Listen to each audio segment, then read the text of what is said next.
but aside from the development thing, I don't know if you wanted to touch on that at all, but that development was pretty much the springboard for the collapse of the Aspen Times as we know it. So Yeah.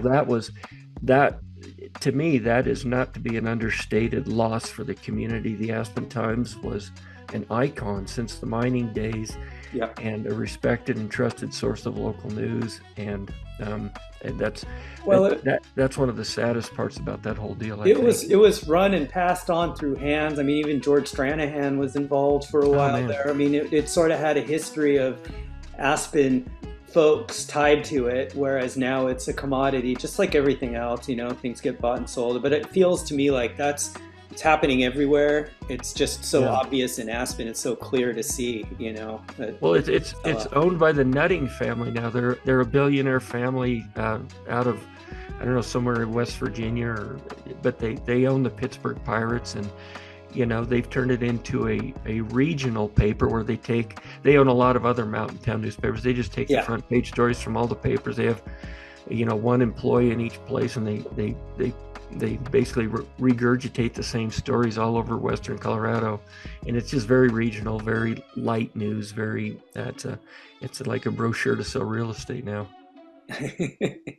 Is in my Well, opinion. you know what though? It also lets the Daily News flourish as that. And the Daily News, I remember when it was just a Xerox folded in half flyer that was handed out at the bus stop. Yeah. You So know? so so How much so did board?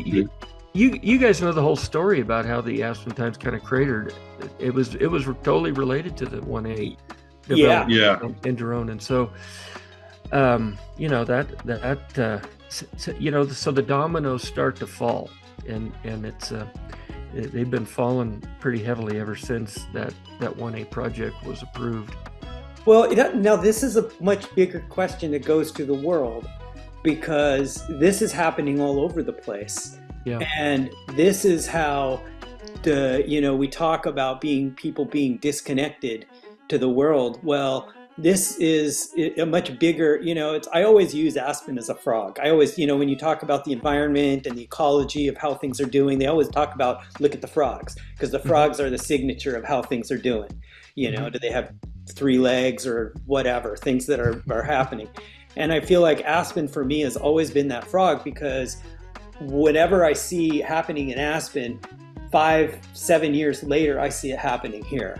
Not as drastic, but I see it happening here. Aspen's more like a concentrated because you have all those megalopolis folks there, living there, vacationing there, sort of Yeah. constantly there. Whereas here is everything's spread out. I mean, yeah, Phil Knight's down the street, but it's not like I bump into him every day, Yeah. and it's so much smaller that you really get to see all that stuff. And it feels to me like what you're talking about has happened to all papers. I mean, Chris is from the papers, and man, he can talk about how, he Gannett and a whole bunch of, it just sort of, it's not even what it was when he was there. Yeah, well, that's very interesting. I went to a program at the Aspen Institute a year or so ago, and they were talking about these news deserts that are springing up all over the country, where small local newspapers are disappearing, and they're getting gobbled up by the large news conglomerates, or just they can't compete with online news and whatnot. So small town newspapers are disappearing.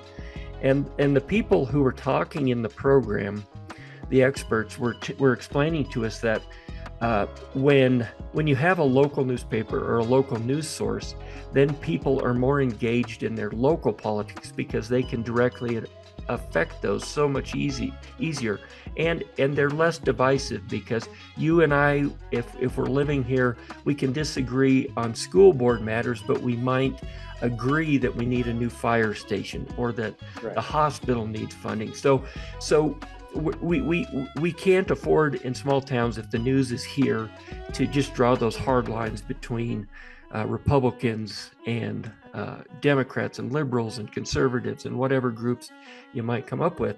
But when those news deserts disappear, they're finding that the people in the small towns are identifying much more with large national news sources. And that's where we polarize. We polarize over these big national issues. We choose a team, and they're issues that we have much less influence over than we do at the local level. So we become these very divisive groups, basically liberals and conservatives, and that's really it's a shame for the small towns, and it's a shame for our country, and it's really a danger to the entire planet. So it's not just newspapers though. I saw it even when I was up in the Roaring Fork Valley up there with the I think it was Clear Channel or Cox or one of those that bought out the radio stations. Yeah. And then all of a sudden, everywhere from Eagle to Vail to all of the radio stations in that whole area were owned by the same people. They had the same playlist. Mm-hmm. They had the same DJ. Yep. But they would change it up and throw in local ads for that area. Yep. And the same is happening with cable. I don't know if you saw it a couple of weeks ago. There was a story that came out about, I think it was Cox Media is doing that with all of their cable news channels, where they would take the same script and throw it out there, and then they're all right leaning or whatever it is, But yeah, the newspapers. You guys that started Cox bought out Warner Brothers. Did they? Mm-hmm. Time Warner Cable. Or maybe it was a small family owned. I can't remember which one it was, but it was a conglomerate that did that. And then all of their different channels, like you say, Roger, they're spouting one side of the argument and further dividing everybody that watches it. And the real nefarious part of that is that they're on the local affiliates for like NBC or ABC or whatever. Yes. Yeah. So they think that that's the news, and that's the real news. Yeah. But that's been happening a long time. I don't know if you ever read anything by Carl Hyacin, but he was he's an author, but he worked at one of the papers down in Florida too. And one of the books I read by him, he was talking specifically about JOAs, which are joint I can't remember what they are. Joint operating agreement. So it's essentially like the Denver Post and the Rocky Mountain. Mm-hmm. They at one time merged and became a JOA. But he was talking about in particularly small areas or whatever it was, they used to have people on the beat to go to, say, the city council meetings, right? Mm-hmm. So each of the papers would send somebody over to the city council meetings, and then they would each write about it in their respective papers. Well, when they joined together through redundancy, they got rid of one of those two people. Mm-hmm. And then the city council was like, well, here's what we'll do. We will, on Tuesdays, when we know that reporter, that now that they only have one reporter to cover it, when that reporter is going to be at our city council meetings, we cover the general information. Mm-hmm. And then we meet again on Thursday when that guy's stuck in the local basketball game, and we talk about the real stuff we want to do. And it was like an eye-opener for me, in that all of a sudden that fourth estate is now no longer as viable, specifically in newspapers, but now it's reaching out to cable, radio, and like you say, it's all in the national spectrum now, which is further divided than it has been probably since the Civil War. Yeah, and that's a shame. And we are lucky in Aspen that we do have we have one local newspaper and one semi-local newspaper, but that's a luxury. And we have the public radio station, and we have grassroots TV, and for a city our size, that's pretty amazing.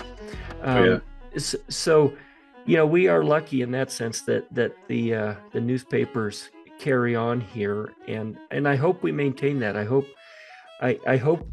kind of losing the real Aspen Times has made people value the Aspen Daily News even more, because the Aspen Times is a great tradition, and there really were some great reporters over there throughout the years, and even up until the time it sort of blew up, when they started to self-censor the Deronin News.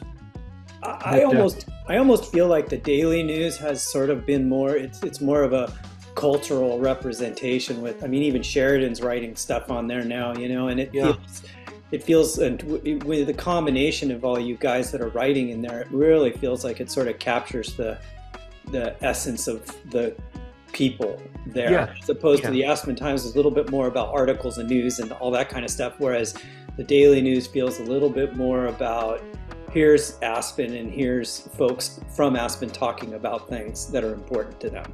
Yeah, and I think the credit goes to the ownership at the Aspen Daily News. They really understand that. They're Aspenites, and so they understand their tradition. They understand the importance of the role they play in this community, and they protect that. And the Aspen Times with outside corporate ownership that just is probably more focused on profits, and they probably look more closely at how their ad revenues are coming in. More than the stories they're reporting, and I think they demonstrated that with the Daronin. They just did not want to. They did not want to print the truth. They held us back from publishing good stories about the Daronin and the Lift 1A project at a time when people really needed to know what was going on there. And to me, and to all the others who jumped ship around that time, that was a very, very sad moment, and kind of a frightening moment too, that the local paper would withhold news from local people over an issue as big as that. It was terrifying, Roger. I'm going to tell you that working with with journalists all over the place, everybody I knew that knew about that story was freaking out that, hey, money and power should never hold sway over the journalistic truth, the objective information that people need, but it was terrifying. Well, and terrifying is the right word, Chris, because I was terrified when I realized, when you write a story and you look at the story and it's something that the town needs to hear. They need to be made aware of it, and it's accurate and it's true. And the paper, we had our editor, Dave Krause. He was like, yeah, we got to run this. We got to run this. And, the newsroom is all fired up about this news. And then you get the word from corporate that says, no, we're not going to run those stories until we settle this issue with Daronin. That lets the steam out of the newsroom. It just crushes people. It just crushes people and destroys the purpose for what they think they're working there for, because reporters are underpaid, newspaper people are underpaid, and they're doing it for the passion, for their desire to tell the truth, for the thrill of uncovering an important story, and they just crushed all that, and they crushed the people there in the newsroom, and they're good people, and it was terrifying. It was sad. It was just really, really a gigantic thing that hit our town, and I think most people realize it, but there's still people who I don't think realize the significance of that story. Well, here's the thing. I think that also reflects further down the line. We talked about cause and effect.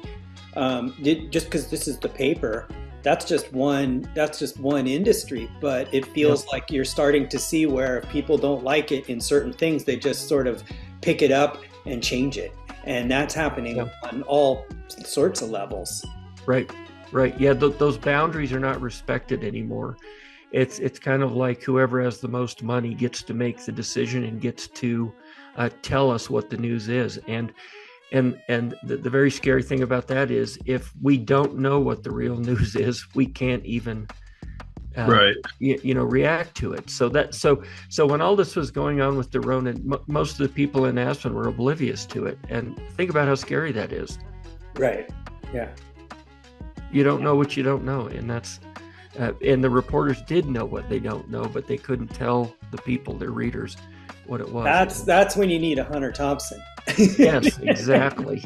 Do Roger, is there a connection, and I've never been able to find it, but is there a connection from that Gorsuch to the Supreme Court justice? Yeah, they're like second cousins. Oh, cousins, okay. Yeah, something like that. I mean, there is definitely a familial connection there. And so I don't, Jeff and I are actually good friends, and our families have been good friends forever. My father was his godfather, and it goes way back. So Jeff and I, even though I disagree with him on some things, we're good friends. But that's how I know that there is a connection there.